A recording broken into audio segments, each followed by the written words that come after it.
Those who face eternity easily forget what a lifetime means, what an ending means. You know it doesn't have to be this way. No, Kunavine, it does. They need me. Welcome to End of Dragons Daily 25, the show in which we discuss all the juicy stuff coming up with the next expansion. I have a variety of comments today. For today as well, the Potato Man is going to be back, reminding you guys with the whole like-dislike thing. A ton of you guys messaged that you actually like him and that he's been useful to you. So I'll bring him back, sure. We'll see how it goes. And hey, I'll move him towards the end as well, so that people don't forget as they're about to click off, maybe.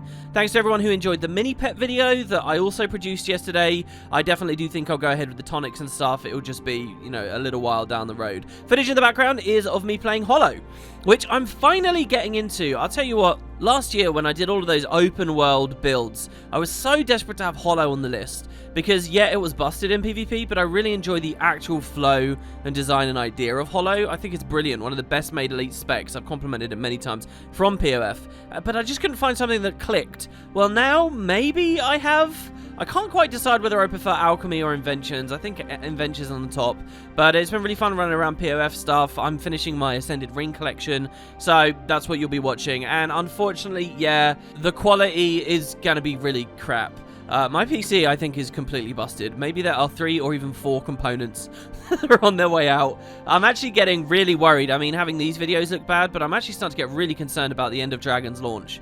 Like, I can't have the videos looking like this. I need the game to be looking good. I need this fixed. But it's kind of all coming on at once. When it rains, it pours, right, guys? So we'll see. But yeah, hopefully you'll get a kick out of some of those meta events. Doing Forge with Fire again, as I say, one of my favorites. Running on in with the comments, you guys had some great ideas. Tindra says, can we make an exception with Blish, though? This is on the topic of characters dying, being gone, Timey, Aureen, so on. Can they go back to the Mist and find him and get him back? He had way too little time in the story, and he was never confirmed killed, and we also know that he can be turned off and be in some kind of awakened state where he can't do anything. We need to go back and save him so that he can follow us to End of Dragons. And the next response, I was expecting and hoping that they would build Blish's Golem Core into Scruffy. The moment where Scruffy got reprogrammed to fight for us, and Timey got traumatized, having to watch, unable to do anything. The romantic tension between Timey and Blish, it would have been perfect. Best video game couple ever. I mean, sure, maybe that would have been good. I'm not so sure about the Timey/Blish side of things, but yeah, I really like that character too. I very much enjoyed both Goric and Blish. I thought they added a lot to Season 4, and much like so many of those characters, they kind of seem swept aside here. I do have an idea for Blish, though, because I think he could do well continuing along, and that's actually with the Aether Blades. It sort of makes sense to me that the Aether Blades, technologically inclined as they are in the Mists, might find him there and sort of, you know, maybe have him as an ally. Maybe they reprogram him, maybe that he does it willingly. But I really, really like the idea of at some point in this story, when we interact with the Aether Blades, we find out that Blish is with them. That would be a very cool moment. Again, it would be a moment for people who played those episodes of Season 4, which was like 2.5 years ago now, and even more by the time the expansion comes out. So how many of us will like get it might be, you know, quite small, but that's just a persistent problem with Guild Wars 2 at the moment. That's like what we've been talking about with Elder Scrolls Online. So screw it. If they're already in this position, why not double down? The pairing of Blish as a golem with the Aether Blades, as they were Inquest funded and, you know, maybe somewhat leaning with their technology, is too perfect to ignore. A quick clarification for Noodle Sauce here, who says, what's the Project Terrier WP's mentioned a couple of times? And one of you responded saying, I just think it's a code name he gives to a theoretical new Guild Wars project. Look, I want to be very clear about this. I'm saying this Project Terrier thing, but it's like years ago when we talked about Cogs of War, a potential expansion dealing with the Char Civil War. It was never that ArenaNet said anything. It's just that it takes a lot longer to say, oh, what about the idea of an expansion with a Char Civil War? It was easier to just say Cogs of War and hope that enough people have been watching the videos in sequence or the streams in sequence or just the commentary of that era. You kind of know what's going on. I don't mean to sort of arrogantly suggest it is a thing. It's just shorthand that I've started using to refer to a Guild Wars oriented new game. And I think Project Terrier works really well as a title because it avoids saying Guild Wars 3. If you say Guild Wars 3, I actually think in a lot of ways that's a bad thing at the moment, because there are people who have spent 8 years building a platform of friends and unlocks and spending their real world money on Guild Wars 2, and they're not going to like the idea of being told to walk away from it. If you say Guild Wars 3, that's kind of what you're implicitly doing. You're saying we are replacing. And ArenaNet can't afford to do that, I think. Whatever they go for next has to come with the understanding that Guild Wars 2 is okay and you can stay there and you don't have to feel bad about it. Now, in truth, I believe what the studio should do is boil the frog and slowly wean people off, but you can't, like, open your hand to that immediately. You have to manipulate people a little bit. Otherwise, I think, yeah, people would be upset. So you've got to avoid Guild Wars 3. Just call it Project Terrier instead. And, you know, whatever the game name ends up being can be whatever. I actually just think the word Terrier is great for a fully released project, you know? And maybe Guild Wars 2 should have been called that as well, if you consider all the ways in which it's different to its predecessor in terms of gameplay and tone and so on with the presentation of the universe. The other thing I think would be really interesting for a Project Terrier, by the way, is it can be in its spirit and its essence attempting to be an MMO.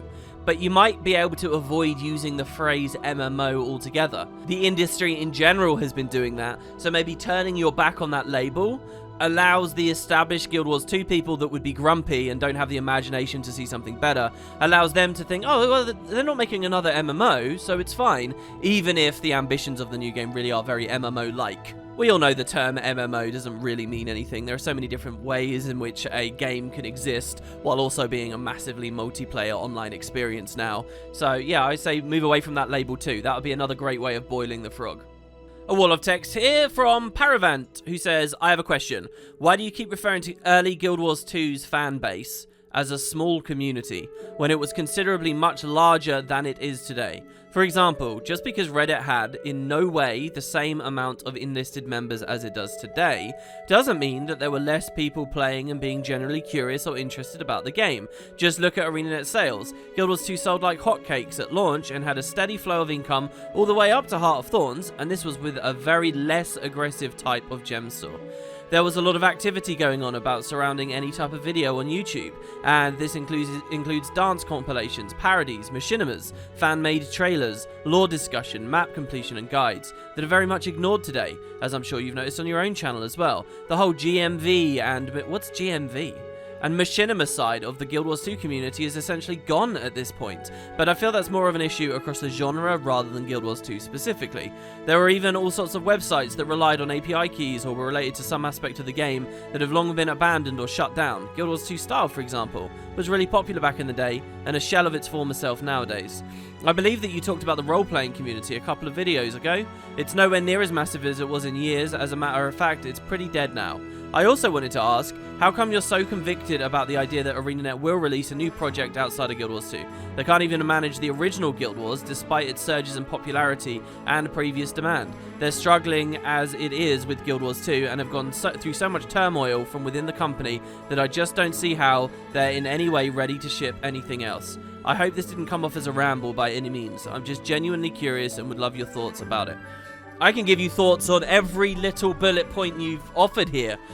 So let's go in reverse order. First, I don't think you can use Guild Wars 1's handling as an example of why they would be unable to present another project. I think a lot of people do that, and I think that there's been a lot of damage done to the company's reputation, so I understand your cynicism with that. One of my long-standing comments has always been that Guild Wars 1 should receive more updates so that in the event of a new product, people would accept it won't replace the old ones. I've said that many times. If you're interested in my full thoughts on that arena, I kind of hate to do this, but I did produce a very long video just a few months ago now about Guild Wars 1 and that decision to move on. So yeah, while I get the cynicism, I also think it's important to note that Guild Wars 1 was never meant to be fully updated and developed after Guild Wars 2 came out. I mean, maybe there was an idea they were going to keep going with balance, definitely. And I'll even buy that they might have gone back to doing the Palawa Joko arc. Except when Living World Season 1 came out, they decided not to do those things. And they had always been pretty clear that what they wanted to do was keep the servers going, almost as like a courtesy. You know, you might get small updates, but really they were happy to keep the servers going. They didn't really want you thinking about Guild Wars 1 anymore. They wanted you over on Guild Wars 2. And in hindsight, they're very different games and blah, blah, blah, blah, blah. We've got that whole video we can talk about. But since that was their ambition to just let it slide, I don't think it's fair for us to talk as though they're failing at something. You say they can't even manage, even when it surges in popularity and previous demand. They're not managing. They're looking beyond Guild Wars 1, and they're fine with that. But so when that comes to today, their ambitions might be different. If they did a third game, a Project 3, they might well say, no, this isn't like with Guild Wars 1. We're not just keeping the servers going. We really are working on it. You know, we're not boiling the frog. We really are going to keep both of them going. We've never really seen the company be in that position where they have 2 projects out the door that are rolling. You say you can't see how they're ready to ship anything else. And look, I'm not saying they're ready to ship anything. I mean, clearly they're not. But if you think about it, ArenaNet probably have spent the past 8 years, 2012 till now, through all of Guild Wars 2's life, they kind of have spent all that time juggling multiple games. It's just that they've been in pre-production rather than actually getting released. As far as the manpower is concerned, we have experienced Guild Wars 2 getting updates while they have split focus elsewhere. We're not privy to know what they split on, or how good that other thing was, but we have seen the results of the juggling act. It's just they never got to that critical point where it was all publicly facing. I do get the cynicism that, yeah, Guild Wars 2 did, I believe, suffer a lot for that split focus. If they'd gone hardcore, all eggs in one basket, and they weren't to know that in the economy and the industry of the day, if they had done that, I think Guild Wars 2 would have been this unbelievable thing. And I understand the cynicism about the fact that, you know, none of those projects came out, and we had the mass layoffs, so why do you believe in them? But you can't deny that those ambitions have been there, and there was always motivation for them, and the experience is still there. And I also think you can't deny the now overwhelming number of reasons why a fresh start is a good idea. Chief among them, that Guild Wars 2 has been on a consistent, steady, slow, downward trend for years and years and years. Expansions provide temporary spikes, but they haven't managed to turn the ship around. Not in the way that Final Fantasy XIV has been able to, not in the way that several of those other old-school MMOs have managed to maintain steady. So, yeah, I think they'll look for a big shake-up. In either direction, either it's all hands on deck with Guild Wars, or it's Project 3. And that question I don't have an answer to. That's the essence of what we're all wondering as a community right now. That's the big question. But from what I see, where there aren't revamps to core and important stuff with the game, and they don't seem to be that ambitious, you know, they're working on an expansion, but aside from that, they don't seem to be that ambitious. Right now, my gut is Project 3 is what they're looking at. Now, let's talk about the regression of Guild Wars 2. The role-playing communities, yeah, I think it's a shame. I was never a part of them, but you want to feel like there's a lot of people. I'd love to have a sincere belief that there are a ton of role-players, there's a big, thriving esports scene, there's really passionate world versus worlders at all scales, there's a well-catered-to raid community, that the Fractal people are having fun, that people are consistently playing through the story and speaking about the lore. You know, I'd like to think that all of these arenas were flourishing. Clearly, they're not. Some will struggle more than others. You know, raids have been doing well at some times and then suffered when the devs don't put the content out. As for role-playing, I've never seen Guild Wars, either the first game or the sequel game, as actually that good as roleplay sandboxes. Like, when I went and I played World of Warcraft Classic last year, it really taught me a lot about why people roleplay in 3D MMOs. Because, wow, there's so much potential for it, and the game really draws you in. That MMO is all about making it feel like you are living within a virtual world. Guild Wars, on the other hand, everything across this franchise, has always been so much more concerned with quality of life and access that you don't get that experience so strongly. Guild Wars feels a lot more like software, transparently software, than some kind of simulation experience. And therefore, I think you do lose role players. And then as the game's overall population goes down, those existing role players are going to find it harder to connect and bond with one another. And yeah, eventually I think they will phase out. Like with the raiding community, there are external factors that hit different communities at different rates. You know, there wouldn't be such a big lore enthusiast community with this game if they had a bad reputation for retcons, right? And they were really lazy about things, or they quite transparently didn't care about that angle of the game. You mentioned API key websites and stuff, and Guild Wars 2 style. It's weird, I don't really feel like they have gone anywhere. I feel like Guild Wars 2 efficiency, for example, is as big and thriving as ever. I remember when that first got made and I plugged it in a video, then when you guys went there, we crashed it. There was too much traffic. That's still actively devved. I have very regular messages from people on Discord who want me to show off software. There's new versions of things that I really should have made videos on by now, and interesting stuff going on with the graphics. Guild Wars 2 style I still use. Did it used to be better? As someone who suffers with fashion wars, I find it really handy, and I have used it several times recently. And look, you gotta remember, I guess some websites do fall apart, right? I'm not saying they haven't, but largely, that's just the passage of time, man. I mean, that's going to happen no matter what you're covering or when. Especially when new stuff like, you know, Discord bots and apps start replacing the need and the functionality of older things. Over to machinimas and, like, the dance competitions and stuff.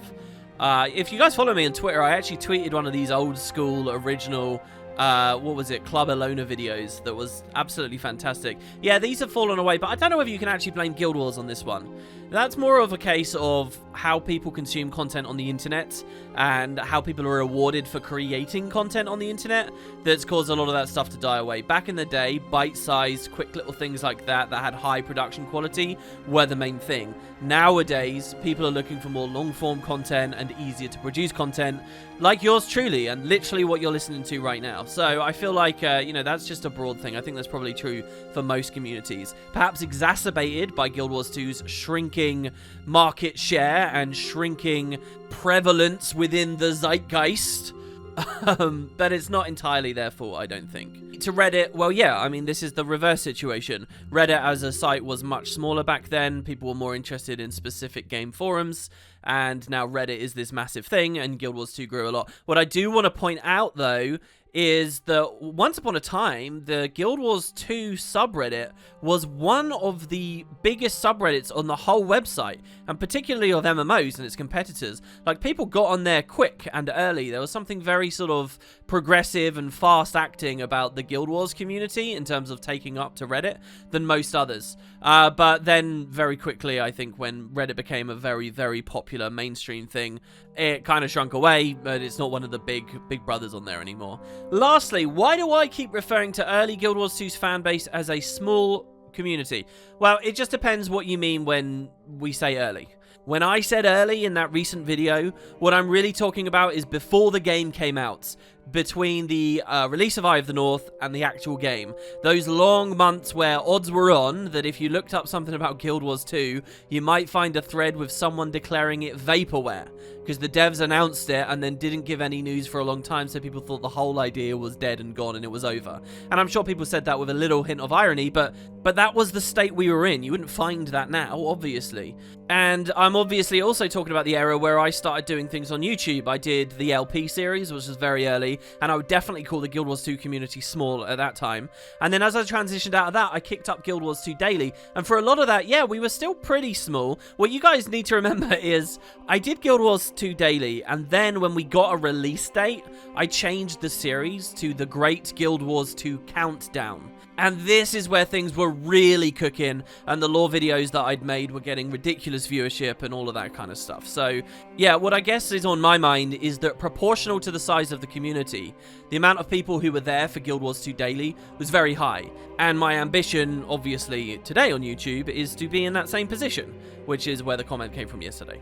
GL777 says something I don't understand, and a lot of you guys talk like this, so let's have at it. I do not want to hitting the fingernails of the dragon anymore. I want a grand fight that hundreds of players climb the huge dragon body like God of War, peeling off the dragon's scale to expose the weakness, and players using huge spikes to kill the dragon. Alright, I get a lot of comments like this. I see a lot of comments like this. People talking about wanting these huge scale dragon fights. And I say again, what was wrong with what they did with Kralkatorrik? You literally have zergs of players walking on the back of the downed dragon, breaking away its skin and spiking it. Like, that is literally what you have. And that is only one part of the fight. You combine that with what they did in the auditorium. You compare that with the Aurene flight, which I had as footage in the background. The crowd, and they even do a Morgemoth style thing where you go inside and have a more personal battle. Kraukatoric as an Elder Dragon kill. What more do you want? Like, that really did hit all the bars for me. And so I find very weird when, like, this guy says, I don't want to be hitting the fingernails of the dragon anymore. What game are we playing? Is this just invented in people's minds? When did we ever hit the fingernails of any dragon? We shot Zaitan with an airship, and that was disappointing in all of its own ways. We killed the giant worm-like mouth of Morgemoth in an open-world Zerg event, in which we didn't really hit its fingernails. Maybe you can argue some of the phases of those dynamic events felt a little bit like that, but not really. And the main kill was kind of a personal fight in a dream sequence type place. So again, when did that happen? And I just described the Kraukatoric thing. Even the Shatterer, the Claw of Jormag, and Tequatl were more interesting than just hitting the fingernails of the dragon. But I don't know where this sentiment comes from. And people talk like we've never had a good Elder Dragon fight. That needs to change, guys. We have had a good Elder Dragon fight. You're not going to get that much better than what they did with Krauk. Not with this game as it's currently structured technologically. The best way to advance ahead is to do this Dragon Royale thing where there's multiple ones around. But you're still going to be playing Guild Wars 2, fighting with the Guild Wars 2 combat system. And they can only push it so far. Wow, I guess we talked for a long time on the Project Terrier stuff. I've still got a heap of comments here, which I have to get to. You guys have got some great ideas. So, we'll see you for those tomorrow. Thank you, everybody. Please do remember, the next part is already live on Patreon. If you want to support the channel, whether it's for that perk or just in general because you want to help me get these videos out, maybe I need to figure out a friggin' computer fund or something now, then please do consider it. Patreon link is down in the description. I've got some more cool new projects for you all as well, which I'll be announcing very soon. Thank you all, and I'll see you next time.